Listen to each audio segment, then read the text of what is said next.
오늘 주보를 한번 읽어보셨나요? 안 읽어보시죠? 오늘 설교 제목이 함께 짓는 믿음의 집입니다. 집이 정말 중요합니다. 가정을 이루기 위해서는 집이 먼저 필요해요. 우리 사람만 그런 게 아니에요. 새들도 보면은 자식을 낳고 짝짓기를 하기 전에 집을 먼저 지어요. 둥지를 져요. 둥지를 져야만 새끼를 낳고 키우고 양육할 수 있기 때문에 그렇습니다. 왜 자꾸 출산율이 떨어지고 결혼하는 가정도 별로 없고 그런가 하면은 집을 마련하기가 너무 힘들어요. 우리나라에서.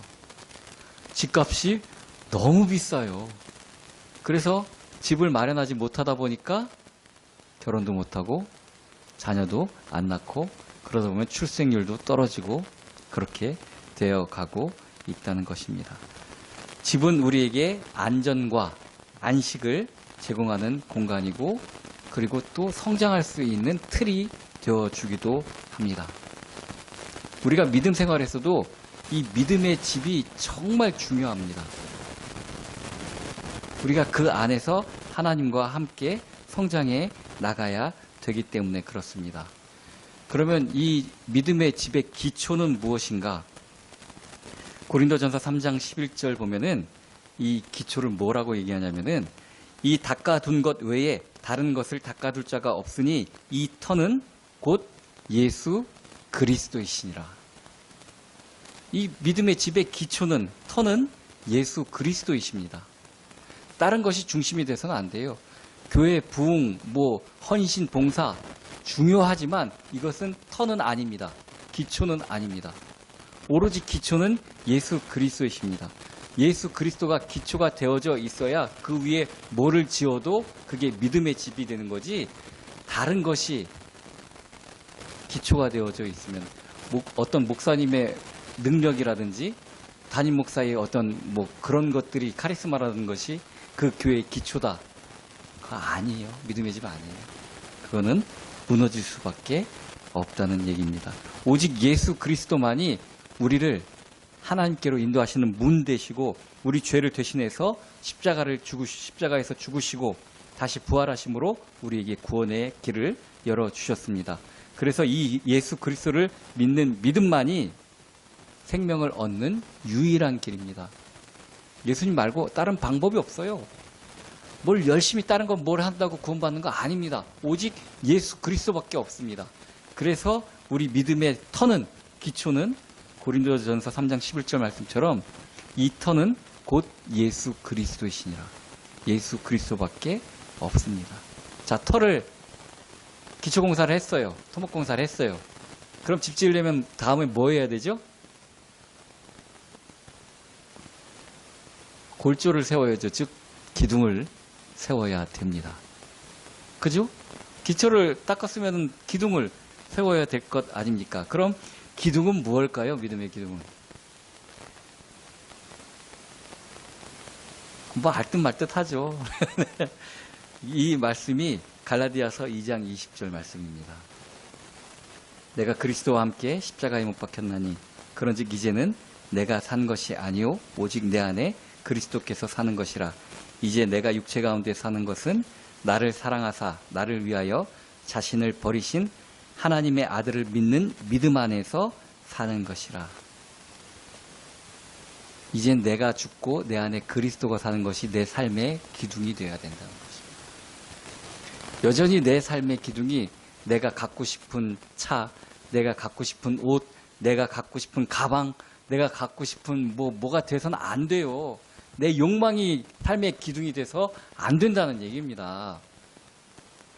나는 죽고 그리스도가 사는 것입니다. 그리스도가 가장 원하고 가장 기뻐하는 것이 내 원과 소망이 되어야 되는 것입니다. 그것이 내 삶을 지탱해주는, 내 삶을 지탱해주는 게 건강도 아니에요. 돈도 아니에요. 오직 예수 그리스도이십니다. 즉 성령 충만함을 받아서 내 안에 그리스도가 내 삶을 지탱해 주셔야 된다는 얘기입니다. 예수님으로 말미암아 우리는 의롭다함을 얻었고 하나님의 자녀가 되는 특권을 누렸습니다. 이 믿음으로 우리가 세상의 어려움과 고난을 이겨낼 수 있습니다. 아무리 훈련을 받고 아무리 막 그래도 아버지가 왕이면은 그 훈련과 교육의 기간만 끝나면은 다시 왕자의 신분으로 돌아갈 수밖에 없어요. 내가 뭘 잘해서가 아니라 아빠가 왕이기 때문에 그래요. 그죠? 이게 기둥입니다. 나는 죽고 내 안에 그리스도가 사는 것. 모든 어려움 가운데서 흔들리지 않는 기둥이 돼야 된다는 것입니다. 또 믿음의 벽을 이제 세워야 돼. 기둥만 있으면 뭐예요? 바람 치면은 뭐 다 들어오고 거기서 살 수가 없어요. 기둥만 있다고 사는 게 아니에요. 기둥이 집은 아닙니다. 벽이 있어야 되는 것입니다. 벽의 특징은 외부로부터 격리를 시켜주고 구분을 시켜주는 특징이 있습니다. 에베소서 2장 21절에서 22절입니다. 그의 안에서 건물마다 서로 연결하여 주 안에서 성전이 되어가고 너희도 성령 안에서 하나님이 거처하실 처소가 되기 위하여 그리스도 예수 안에서 함께 지어져 가느니라. 뭐 다른 얘기하는 것 같아도 결국 같은 얘기하는 거예요. 그죠? 우리가 그리스도 안에서 성령 충만함을 받아야 세상과 구분된 삶을 살 수가 있습니다. 이게 내 지각과 내 노력으로 되어지는 일이 아닙니다. 열심히 훈련하고 막 그래서 되어진다면 얼마나 좋겠습니까만은 저도 우리 아버지가 목사님이셨고 유치원 때부터 계속 교회 생활을 하고 지금 내 직업이 목사지만 그런다고 내가 뭐 거룩해졌냐 예수님 닮아갔냐 그런 것 같지는 않습니다. 내 안에 성령님이 나를 주관하시는 것입니다. 하나님이 하셔야만 되는 일입니다. 성령 충만함을 받아야만 되는 것입니다. 그래서 성령님이 우리 속에 계실 때 우리를 세상의 죄악으로부터 보호하시고 하나님의 삶, 즉 구별된 삶, 거룩한 삶을 살 수 있도록 인도하여 주시는 것입니다. 하나님의 뜻을 알고 그 뜻을 따라가는 자, 그것이 벽을 세워가는 자라는 얘기입니다. 자, 이제 기둥을 세우고 벽을 쌓았어요. 그럼 집이 되기 위해선 뭐가 필요하죠? 뚜껑이 덮여야죠. 그죠? 마지막으로 뚜껑이 덮여야 되는 것입니다. 인테리어 공사에 나중에 하는 거고 집의 형태가 되려면은 지붕이 이제 덮여져야 됩니다. 지붕부터 세운다고 되지가 않아요. 기둥이 세워지고 먼저 기초가 되어지고 기둥 세우고 벽을 쌓고 그 다음에 지붕을 올리는 것입니다. 그것이 히브리서 11장 1절의 말씀입니다. 믿음은 바라는 것들의 실상이요 보이지 않는 것들의 증거다. 우리의 믿음이 우리에게 보이지 않는 것을 보게 만들어주는 소망이 되게 하는 것입니다. 믿음이 없으면은 견딜 수가 없어요. 세상으로부터 쏟아지는 햇볕과 같은 강한 자극들과 또 앞이 깜깜해서 보이지 않는 그런 눈앞에 아무것도 안 보이는 것들, 비가 오면 비가 오는 대로 그대로 다 맞아야 되고요. 눈이 쌓이면 쌓이는 대로 그대로 다 맞아야 돼요. 우리 믿음으로 지붕을 덮어야 되는 것입니다. 우리 눈에 하나님이 보여야 되는 것입니다. 우리가 우리 앞으로부터 눈에 보이는 것들로부터 눈을 들어서 하나님을 볼 수 있어야 되는 것입니다. 그렇게 만들어주는 것이 또한 믿음이라고 말씀해주고 계십니다. 우리가 소망 가운데 살 수 있는 것, 소망이 없으면 사람은 살 수가 없어요. 교도소에 갇힌 사람도 사형 날짜가 지금은 사형이 집행된 지가 하도 오래돼 갖고 거의 사형 제도가 폐지된 나라나 마찬가지라고 얘기합니다. 그런데 제가 어렸을 때만 하더라도 1년에 몇 번씩 사형 집행이 됐었어요. 제가 어렸을 때만 하더라도. 사형수가 사형 집행일 날짜를 받으면은 정말 아무것도 낙이 없겠죠. 무슨 소망이 있어요? 죽을 날짜를 받아놨는데.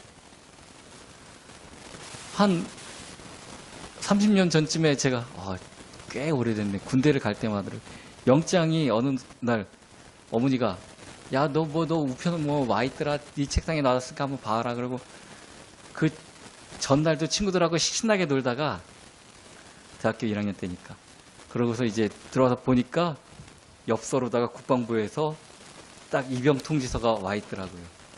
날짜가 딱 정해져서 와 있더라고요.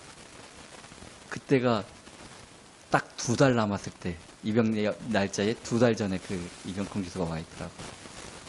2달 동안 옷을 사면 뭐 하겠나 싶고 뭐 갖고 싶은 것도 이거를 사면 뭐 하겠나 싶어요. 좀 있으면 군대를 가는데 희망이 없는 것 같이 느껴져요.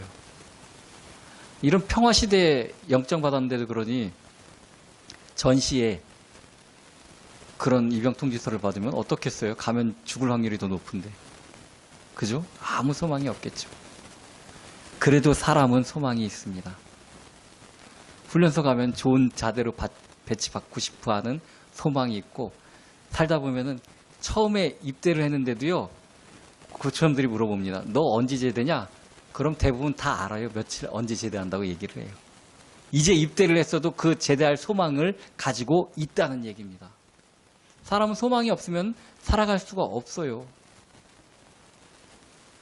회사 다닐 때도 보면은 아침에 출근하면은 점심시간을 기다리는 소망이 있습니다. 점심 먹고 나면은 이제 퇴근 시간을 기다리는 소망이 있습니다. 우리의 소망이 무엇입니까? 정말 예수 그리스도가 소망이 되어야 됩니다. 하나님의 나라가 정말 소망이 되어야 됩니다. 근데 자꾸 이걸 잊어버리고 다른 것에 소망일 때가 많아요.